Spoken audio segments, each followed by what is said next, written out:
Well, it isn't my intention of depreciating science in this discussion, but I think in the century that lies ahead, science will have to fulfill a destiny that it does not fully understand or appreciate even now. I think, therefore, we should take a little look at the perspective of the thing.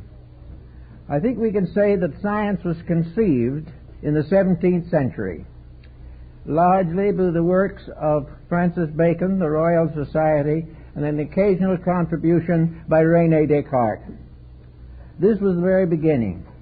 In the 18th century, it was born as the age of reason, and the tremendous emphasis upon the liberation and emancipation of enslaved peoples. It was a very important contribution to make. In the beginning of the 19th century, we will say that science went through its childhood. It was growing up on all sides with new contributions to learning. And in the 20th century, now closing, science reached adolescence. It has not matured as yet. It is less adolescent in the sense that it is full of the dreams and fantasies that we find in the teenager getting ready to start out in life. We have to realize that there is certain responsibility that accompanies knowledge, and this is something that teenagers seldom recognize or realize.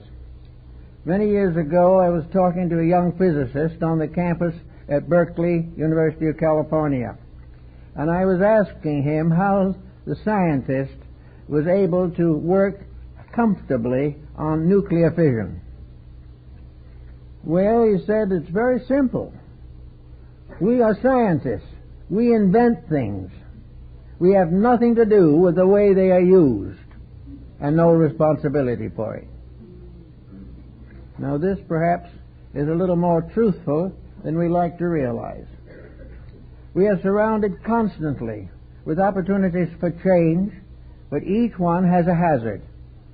Now, science claims to be an exact discipline. It claims to be the most factual of all forms of knowledge, and claims in this a certain superiority over all the arts and ethical cultures of mankind. But if it is really the custodian of higher learning, and is the ultimate science by means of which the world should be regulated, then it must grow up itself and find out that growth is responsibility, that there is much more to science than inventing things. There is control of their use. It is absolutely necessary that there be protections upon the uses of knowledge. Now, this sounds very curious and complicated. Back in Egypt, they were faced with this problem, but in a slightly different way. In their day, knowledge was largely religious and philosophical, but they found then it could be exploited, and they had to place various limitations and restrictions upon the communication of knowledge. They had to bind those who received it to the deepest obligations of their nations and their faiths. Here we have made no responsibility out of knowledge. Knowledge is an infinite opportunity to do what you please to do more efficiently. This is not the end of learning. The end of learning is to know what we should do and do it well. This point has not yet been covered by modern learning. We are still in the age where we are not counting and watching the results of what we do. The present century is coming to a close. In a few years we will start a new era in the civilization of mankind. We now have an opportunity of examining and rationalizing nearly 90 years of the 20th century. Most of the work that has been done in higher physics and biology has been emphasized in this century. And we see what is happening. And what we see is of importance to science, because science should be watching for what other people and other beliefs do see.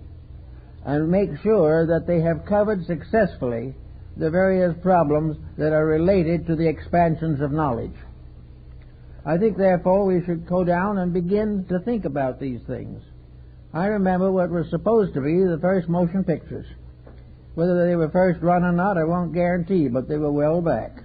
One was the great train robbery, which lasted about 3 minutes, and another was the eruption of Vesuvius, about the same length. That was the beginning of what we now call the motion picture industry. This industry would have been impossible without science. It would have been impossible to evolve and dramatize the techniques of communication without scientific skills, without research, and without all the factors that are involved. So we now trace for a moment only the descent of the motion picture industry until we come down to the time when we begin to see that it became an important financial factor. When it became basically possible to become wealthy as the result of films, the whole motivation changed. A little later, another very sad mistake was made. The Hays office was discontinued. This was the only control that was possible to control the morality and ethics of films. Because that would interfere with profit, this particular impediment to progress was removed. Until today, after nearly 100 years of exploration and invention, we have an industry which is practically morally bankrupt and physically very much in debt to itself and everything else. We find that the film industry, instead of becoming the great blessing that it was supposed to be, and the very great help in communication, education, and knowledge that was hoped would be, has gradually deteriorated into a quick money-making service to the worst principles and policies of mankind. While this was also going on, other things were happening. Ford developed his Flivver. It was a very basic motor car. It was you could buy it for about $50 down and pay maybe $400 or $500 complete payment. This was the beginning of the horseless carriage, the beginning of the liberation of animals. No more would we see these great beer trucks and the drivers beating the helpless horses. We were going to have a new era of communication and transportation. And now, after nearly 100 years of this tremendous asset, we still have the motor car, but it's getting to be immovable. We can't go anywhere anymore. We have drowned ourselves in our own convenience. We have continued to sell them when the roads were not worthy, and today the congestion due to motor cars will be found in practically every country of the world, the only exception being those that have, by social laws or by communistic controls, refused the use of cars to the public. Therefore, we have a marvelous help that has ended in a stalemate, a mate in which the car becomes an enemy of its own motion. We have no real solution to this, but there is much talk about what we should be doing. But actually, we are in serious trouble. We don't know what to do with these inventions and these contrivances that we have developed. Now, with all of this, we finally have come through all kinds of developments until we reach perhaps the most staggering of all, nuclear fission. Without science, the atomic bomb would have been impossible. Without the developments of science, the progression of nuclear weapons would be impossible. And yet, at the moment, there seems to be no sense of responsibility. Why was it permitted that science would do this to us? It certainly wasn't necessary to the advancement of knowledge. It certainly wasn't necessary to the advancement of economics, because this particular invention, discovery, practically guaranteed the collapse of civilization, unless it could be controlled and controlled immediately. But it was not controlled, and it is not controlled, and has gone into the greatest financial cycle of exploitation imaginable, and has bankrupted most of the nations of the world that have dared to participate in it, and all the rest sit in fright of what it's going to do. Now, this is something that should not have happened. There should have been some way in which the most learned, most skillful, best schooled, most educated class of people in the world should have been able to administer progress without this happening. Something went very much amiss in this very highly prestigious feelings and department of human thought. We were supposed to be under the leadership of a rational, intelligent, progressive group of thinkers. What was the main trouble? Well, I think perhaps one of the main causes of difficulty was that the learned body failed to educate those who were going to be the customers. We did not prepare young people to live in a world of conveniences and commodities as we know them today. And as a result, we are ruining the young people, destroying their characters, and endangering the civilization to which we are a part. All this shows that something is wrong in the controls and directions of knowledge. We are not doing that which is necessary to make the thing practical and work. Perhaps the thing that was most necessary today in the world of higher learning is integrity. And with all our skills, we have no course on the subject. We do not enforce rules of ethics, morality, or integrity upon knowledge or upon any group of people in society. Each individual is entitled to do the best he can or the worst he can, and no one can be held responsible for it. We know these things are happening. We know the dangers of them. We know the dangers of alcohol and narcotics. We know what happens when drunk drivers drive a $25,000 car. But all this is passed over lightly. We get a few statistics occasionally, but no one seems to know why.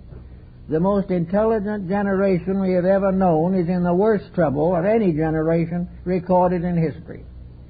We have had more deaths, more wars, more plagues, more earthquakes, more social disturbances in the 20th century than in most of the previous world put together. We find the inhumanity to man is greater than it has ever been. What is the matter? How does it happen that we can become skillful without becoming better human beings? How does it happen that we can know more than our forefathers and live worse? These things have to be considered in terms of the 21st century. What are we going to take forward into that century? Are we going to take this form of scientific research, which might be called an entertainment form, into that century and continue the same way we are? If we do, we will probably be out of business before the end of the 21st century. Because nation after nation is arming in the nuclear weapons. Individual after individual is being trained to accept these things as inevitable facts, when in reality we should not accept them as facts at all. Now we have another dimension added to our joy, the computer. And the computer could become a great help to mankind, but it could end education because no one will need to read or write again. Also, if that happens, then our literature will be controlled by machines, and we will not be able to read what we want to read.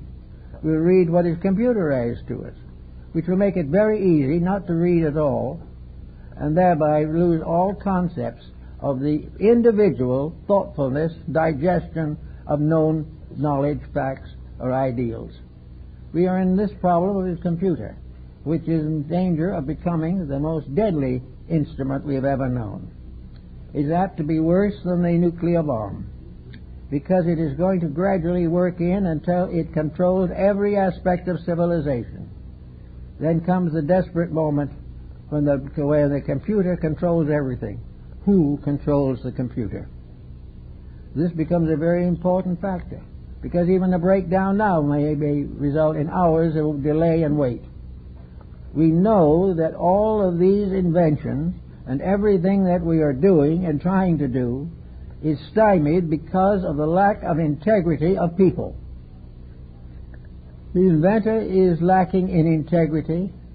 The person who is profiting from the invention is lacking in integrity.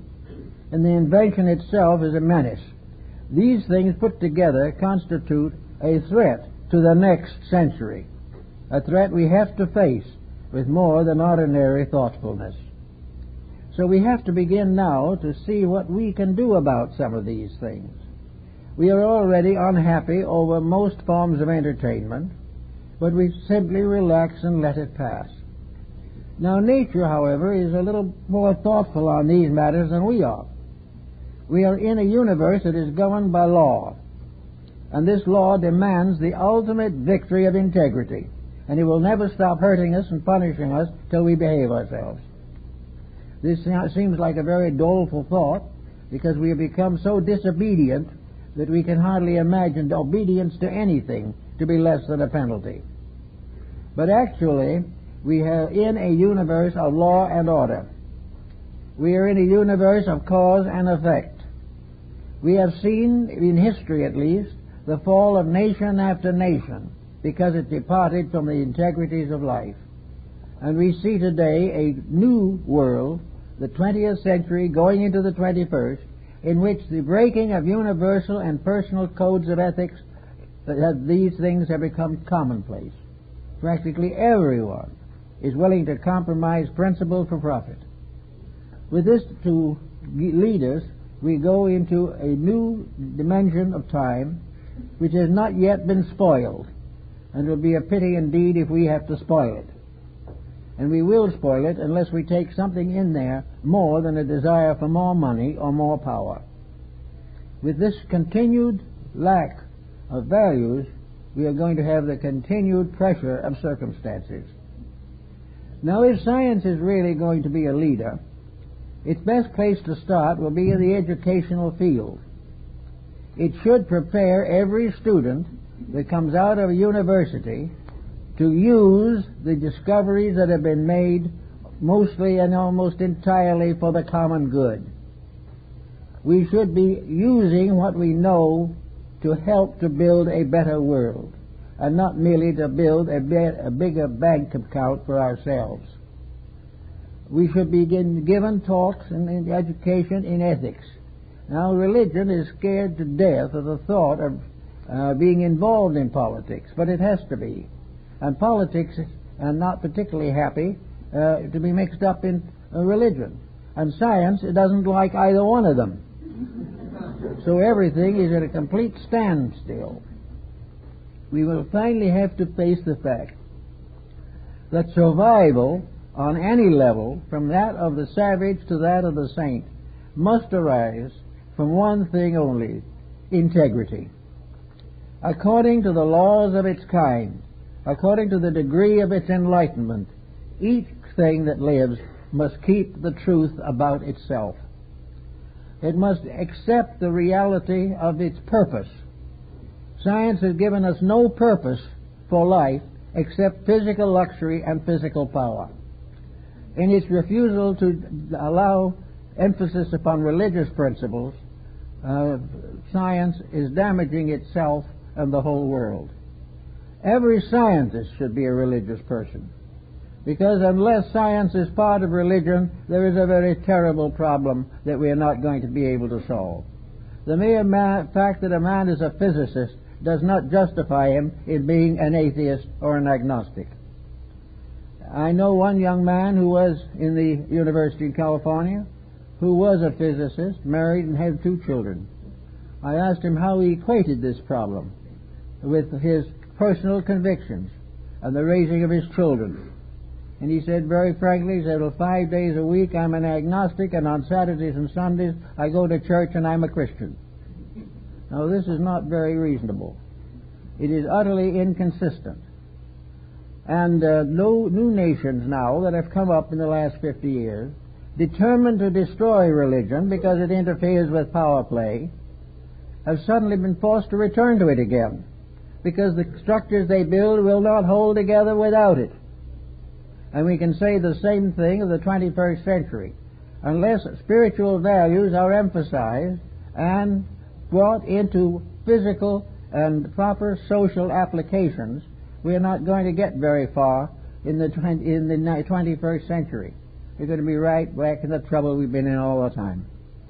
I think we have to realize definitely that science is going to have to make peace with faith. Now, this does not make a problem as big as we might think it was. Many of the very great thinkers of the world, philosophers and early scientists, were God-loving people. You don't have to be an atheist in order to work a computer. You don't have to be an atheist in order not to want to go to war. You do not have to be an atheist in order to drive a car. But sometimes driving will make one out of you if you're not careful. Actually, the more faith and integrity we can get into civilization in the next 10 or 11 years, the better off the future is going to be. We do not need theological pressures at this time. We do not need to be warned of the possibility of hellfire and damnation, because if you really want that, we'll get it by doing just what we're doing now. And we'll have probably a nuclear war one of our days, and that will be the nearest to purgatory that anyone will want to come. So we do not have to change all of our beliefs and our habits, but we need integrity. And how are we going to base integrity unless we base it upon something? We certainly can't base it on politics. We can't base it on science. We can't really base it on theology. But there has to be integrity. And the degree of integrity that we pass on to the next century will determine how that century is going to come out. Without integrity, it will never do more than this: just dig us deeper into the sloughs of our despond. There is no way out except by growing up. Now, is it not possible to take away from the world the knowledge that it possesses? Most countries of the world have at least the secret of the nuclear bomb, even if they're not making it, and more will continue to make it. There's no way of preventing this. There's no way of taking away the knowledge that exists. There is no way of legislating against this knowledge. It will simply go underground and continue. The only answer is to change the person who is using this knowledge, to make the individual self-responsible and responsible to society for the misuse of power. The average citizen, therefore, is the one whose code of responsibility will determine the use of knowledge. And until he chooses to express himself clearly on this subject, we will not have any real or major recovery. Now, how shall we do this particular thing? I think we have to begin to estimate why things are as they are. Why has this century, the 20th, come into the mess that it's in? It is largely responsible to the financial structure that we are in this mess. We have become a people, a world, to whom the almighty dollar is the most important thing on earth. And as far as that's concerned, if there's a heaven, it must be the most important thing there, or no one wants to go there. It is a definite case of where by stupidity, by cupidity, we have brought this misery upon the world. And it was going to continue as long as we permit it to. As long as we will condone bad television, we will have it. As long as we pay high prices for things that hurt us, the longer we will have them.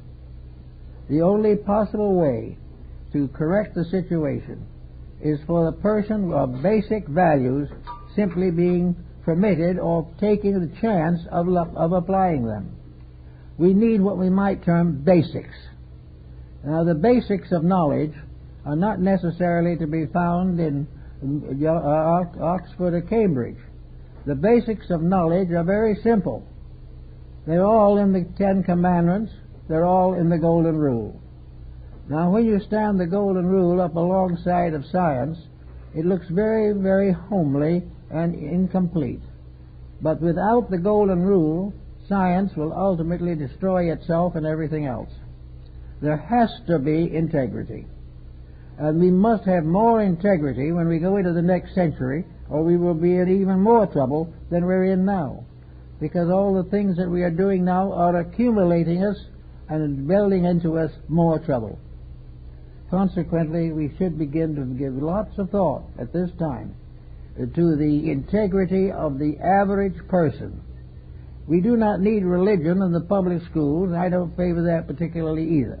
But I do know that religion and ethics are not identical. Ethics is an integrity. may say that religion impels or implies this integrity. We may say that religion supports this integrity. But whether we are religious or not, we have to be honest or fail. There is no such a thing as a successful crook. Everyone has to have integrity. Now, for a long time, we have covered the whole thought of integrity with the concepts of religion.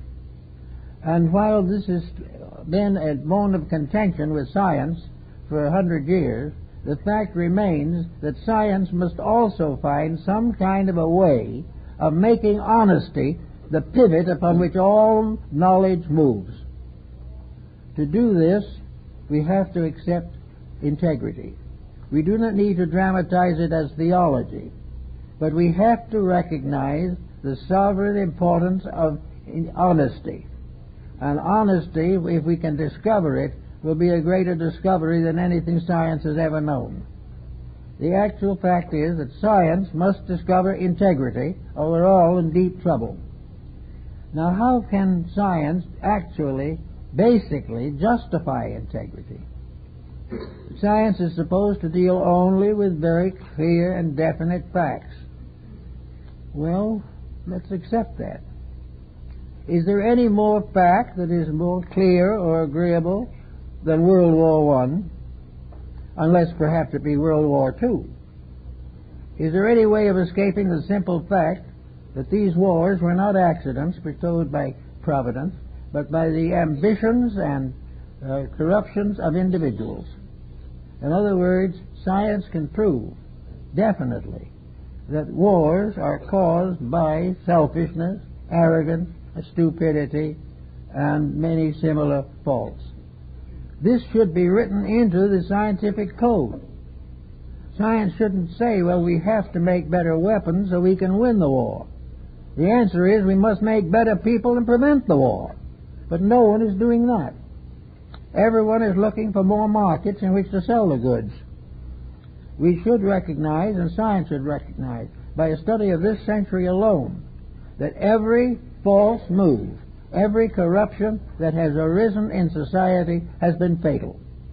Everything that was wrong has hurt. Everything that is right has helped.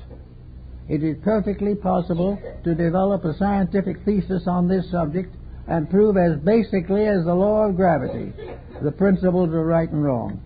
There is no escaping them. And they are scientific. And those who have lived through the miseries of them know this. But it seems so difficult to get people with highly developed mentalities to accept a simple rule like the Golden Rule. It has to go through physics in the laboratory and be broken down into all kinds of calculations before it's considered. But by the time the calculations are all made, the patient is probably going to be dead. Therefore, the better point is to make the decisions now. There has never been a moment in history where corruption hasn't been the cause of pain and misery. And this should be just as scientific a fact as anything else. Now, in another way, we find that much of science is unnecessary. It is much of it simply a kind of show. It's an entertainment. It is something to amaze people, but not to change the course of anything. A good example of this is the moon landing. This was an achievement that will echo down through the corridors of time. But what did it actually accomplish? We stayed for a few moments on a dead planet and came back home. All the rest is drama. All the rest is the adventure of space flights, all this type of thing. But all the time we were doing these things and spending billions of dollars to the doing of them, we were sitting at home with common problems unsolved. We were still working, trying to find out what happened to the national debt. We were trying to find out why people don't have decent housing. We were trying to find out why taxes are rising above a reasonable point. But all the things such as the moon landing were very interesting. There's no question about that. They might be as interesting as Ringling Brothers Circus. Maybe a little more interesting. But we didn't have anything but Ringling Brothers Circus. but that we should spend great amounts on this and regard this type of thing as a scientific achievement is simply to lower the dignity of science, to my estimation. It is something in which we use some kind of a cosmetic or an anesthetic or something to conceal the weaknesses and the sorrows and the pain that is underneath. We are going to probably try to land a man on Mars one of these days, but even while we're doing it, we will probably find that the sewerage system of the earth is completely overloaded and no one is doing anything about it. We have problems here that must be solved, and without the solution of these problems, I think science is not worthy of the adulation that it has received. It must do something that is important and necessary in order to gain public respect. And this is becoming more obvious because many people are turning away from science because they are now considering it as the principal source of advanced armament. This is not the way it should be. Now we might say there is a market for that armament, and with this type of sales, there will be more laboratories, more physicists, more biologists, more chemists, and the scientific community will flourish. But if it flourishes over the body that are uncounted dead, there's something wrong with the entire concept of human knowledge. I think we must know that the purpose of knowledge is to prevent pain. It is not even a problem of being to find a remedy. Remedies will be found by small knowledge, but the sickness itself will be discovered by a great knowledge. All these things are coming into focus for the next century. We're going to have to live there. Some of us won't live there, probably. Some of us will pass on to even to another century. But all these things have to be considered as we prepare for this great jump into the future. We need essential correction in education. We need an education that receives the respect of the public in general because of the fact that it is obviously right, straight, and honest. We need to trust our leaders. We need to be led by persons of integrity, and they in turn must help those who have enough integrity to receive the help properly. Therefore comes a great system of reschooling. We must have something more than the 3 R's, reading, writing, and arithmetic, as they used to be called. We need something else. We need another kind of dimension. We need revelation. We need something that opens up the inner life of the person so that he understands what it means to be the citizen of a living universe. These things we have forgotten, or probably never known. And those ancients who told us about them are carefully omitted from the quotation books. We don't want to be reminded that selfishness cannot live.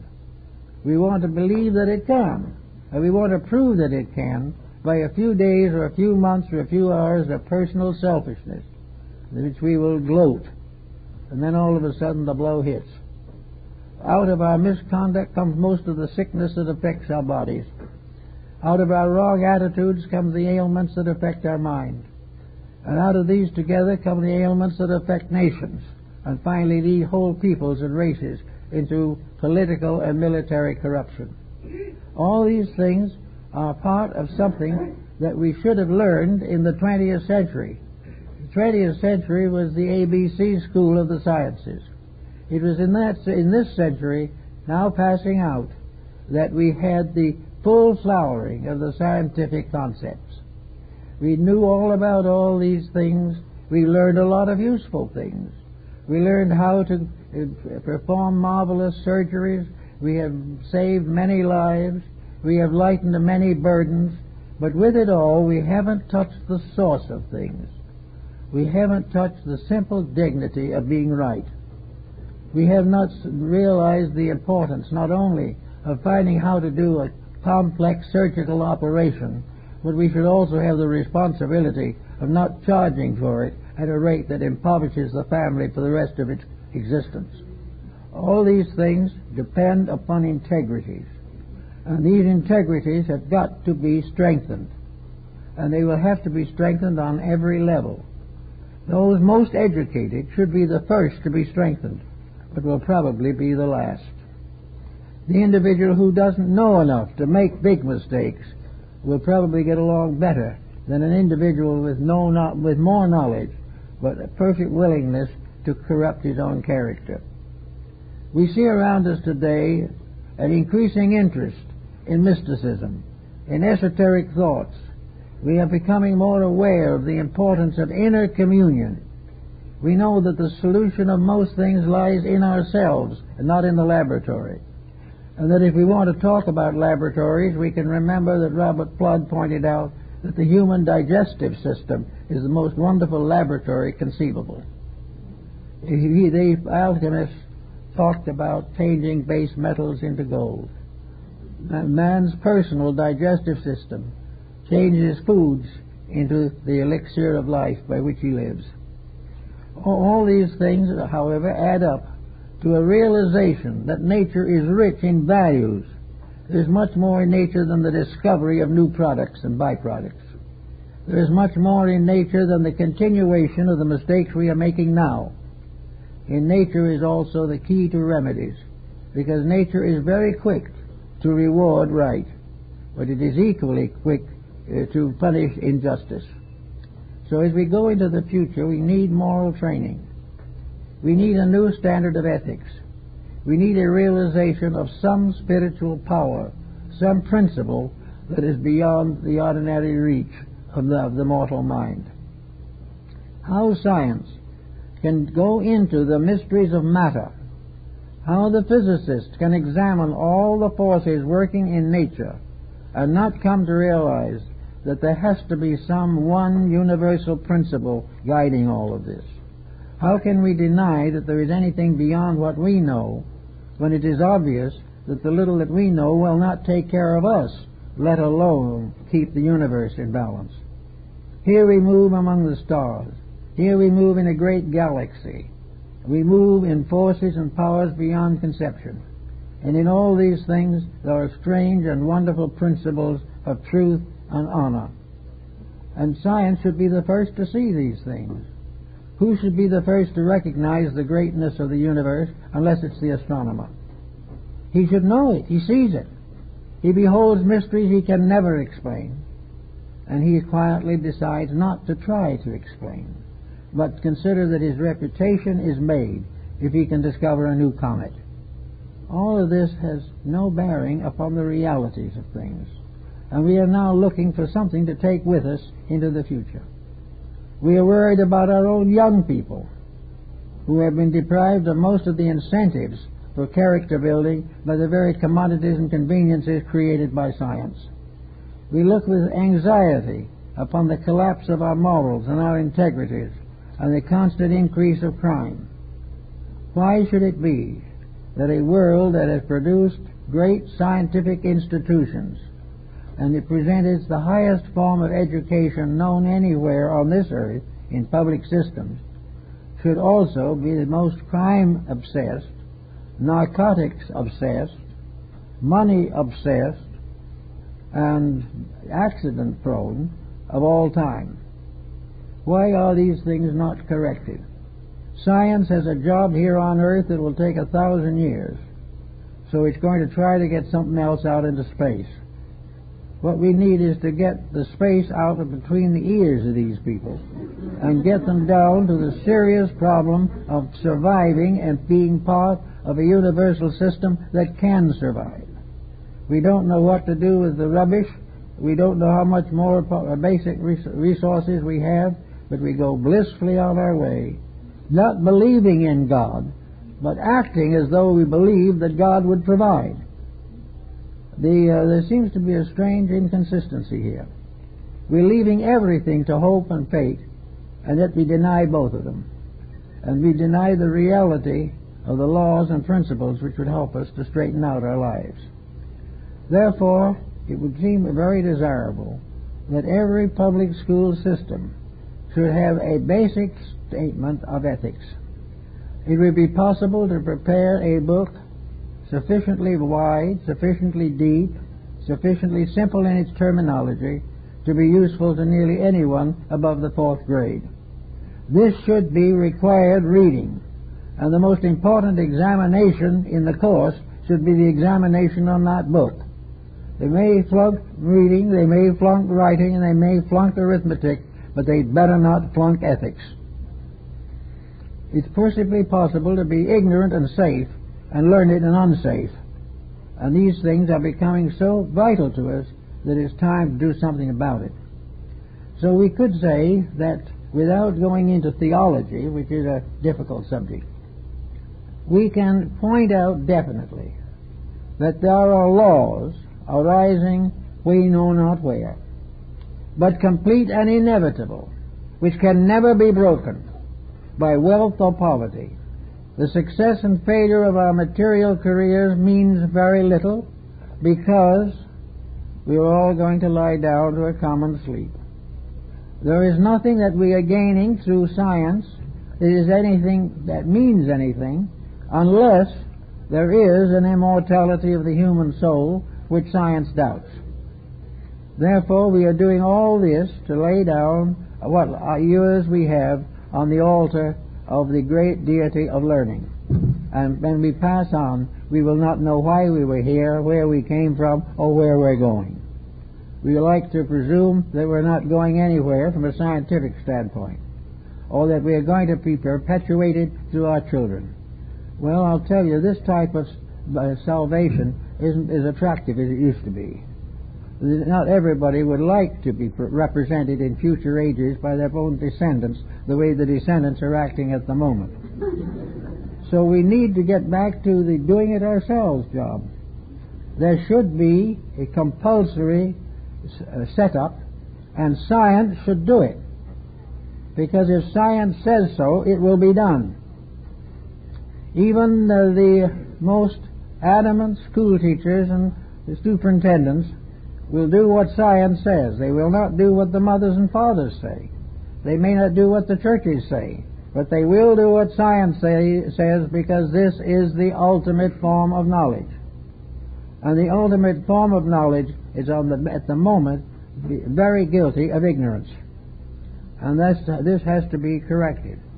It should be part of the education of every child, the requirements of citizenship in any nation, that the individual be able to define the values and integrities which motivate his life. He should be able to explain why he knows that he should do what is right, why he knows that he should not be out on the street peddling marijuana. All these things come, strangely enough, in a generation of skills.